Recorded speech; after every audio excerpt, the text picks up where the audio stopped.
وہ نا چارہ کاٹ رہے تھے حضرت صاحب، تو وہاں پہنچ گیا، دور جا کے کھڑا ہو گیا، کہنے لگا بابا پہلے تو میں نے مسلمانوں کے اخلاق سنے تھے،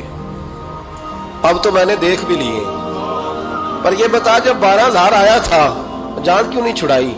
تو حضرت چارہ کاٹتے کاٹتے رو پڑے، فرمانے لگے تو نہیں نہ جانتا یہ بیٹیاں سانجی ہوتی ہیں، پتہ نہیں نا، میرے رسول پاک نے تو حاتم طائی کی بیٹی کے سر پہ کپڑا رکھ کے کہا تھا بیٹیاں برابر ہوتی ہیں، تو یہ نہیں پتا جب اس کی 6 بیٹیوں کی شادی ہوئی ہے میرے اندر روحانیت کتنی بڑی ہے۔ فرمایا پھر 12,000 آیا ہے تو 2-4 بچیاں پھر گئی ہیں، مجھے نہیں پتا میں اندر سے راضی کتنا ہوں، میں تیری نوکری کرتا رہوں گا، پتہ نہیں اللہ کتنی بیٹیوں کو بیاہ دے گا۔ اتنا رویا وہ عیسائی کے پیروں میں بیٹھ گیا، کہنے لگا بابا میں نے تیری مخالفت کی ہے پر تیرے قریب آ کے پتہ چلا ہے کہ تو بہت اونچے اخلاق کا مالک ہے، اور اگر تیرا یہ مقام ہے تو تجھے اخلاق سکھانے والے محمد عربی کی شان کتنی ہوگی۔ ظالم کی بولیے جاتے نہیں لوگ جھوٹے گواہ بن کے، وکیل صاحب کو نہیں پتا ہوتا کہ یہ بندہ مجرم ہے جو میرے پاس آیا، کیا مجرموں کے وکیل نہیں ہوتے؟ بولے تو اس کو پتہ نہیں ہوتا وکیل صاحب کو کہ یہ صاحب مجرم ہے، میرے پاس مقدمہ لے کے آئے، اور اگر بے ادبی نہ ہو جائے تو میرا خیال ہے قاضی عدالت کو بھی پتہ ہوتا ہے کہ مجرم کون ہے اور مظلوم۔ میرے نبی پاک صلی اللہ علیہ وسلم نے اس قدر زیادہ سختی فرمائی اس مسئلے میں، فرمایا جس کو پتا تھا کہ فلاں آدمی ظالم ہے، ظلم کر رہا، پھر وہ ظالم کا گواہ بنا یا اس نے ظالم کی مدد کی، کتنی کی؟ شارحین لکھتے ہیں چاہے اس نے ایک جملہ بول کے کی، چاہے ایک، سارے بولیے، چاہے ایک غریب کو اس نے ظلم کیا تو کہتے ہیں علاج یہ سے،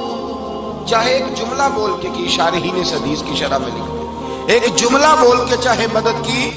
جس بندے نے کسی ظالم کی مدد کی کسی مقدمے میں یا کسی صورت میں اور اسے پتا تھا یہ ظالم ہے، میرے نبی پاک صلی اللہ تعالیٰ علیہ وسلم فرماتے ہیں اگر اس نے مدد کی، ابھی ظالم کی بات نہیں ہو رہی، ظالم کے مددگار کی بات ہو رہی، اگر کسی نے ظالم کی مدد کی تو حضور فرماتے ہیں خدا بھی اس سے بری ذمہ ہے، رسول بھی اس سے بری ذمہ ہے۔ سنبھال کے رکھے اپنی نمازیں، قربانیاں، حج، زکوٰۃ سنبھال کے رکھے۔ اگر ظالموں کا مددگار ہے، الیکشن آ لینے دے، آپ کو نظر آ جائے گا کون کون ظالموں کا مددگار ہے، نظر آ جائے، اپنی جیب سے لوگ پیسے دے کے ظالموں کی مدد کریں گے، ان کے فلیکس چھپوائیں گے، بورڈ لگوائیں گے، جیبوں سے پیسے دیں گے۔ ہم نے خود آگ لگائی ہے چمن میں اپنے، بے سبب گردشی ایام کو الزام نہ دو، ہم نے خود نور کا ظلمت سے کیا ہے سودا، کر کے توہین سحر شام کو الزام نہ دو۔ ظالموں کے مددگار میدان میں آ گئے، یہ چھوٹا لفظ نہیں، میرے حبیب پاک صلی اللہ علیہ وسلم نے فرمایا جو ظالم کا مددگار ہے سن لے، جو سجن کے ساتھ کچہری جاتا ہے وہ یاد رکھے، جو دوست کا گواہ بنتا ہے وہ یاد رکھے، جو کہتا ہے میں مانگی گیا تھا، مجھے بلایا گیا تھا قبضہ چھڑانے کے لیے کسی غریب بیوہ کی جائیداد پہ، کب وہ سن لے تو مدد کر کے نہیں آیا، تو خدا کے ذمے سے نکل گیا ہے۔ رسول پاک نے فرمایا تیرا میرا تعلق ختم ہو گیا، تو ظالم کا مددگار ہو گیا، پھر تو کہتا میں بے چین ہوں، میں بے قرار ہوں، میں آزمائش کا شکار ہوں، پلٹ کے دیکھ تو صحیح تیرا گناہ کتنا بڑا ہے۔ میرے نبی پاک صلی اللہ علیہ وسلم کا ایک اور فرمان سن لیں، ابن ماجہ ابو داؤد میں موجود ہے، اس حدیث کو آپ نے یاد کر لینا ہے، کر لیں گے انشاءاللہ، سارے کہیے انشاءاللہ کر لیں گے یاد۔ حضور صلی اللہ علیہ وسلم نے فرمایا اگر تو ظالم کی مدد کرے گا نا، یہ لفظ دل کی تختی پہ لکھ لینا، یہ مکافات عمل ہے، مکافات عمل دنیا، ادھر کرو گے تو ادھر بھرو گے۔ فرمایا اگر تو کسی ظالم کی مدد کرے گا، سن لے حضور کا فرمان ہے،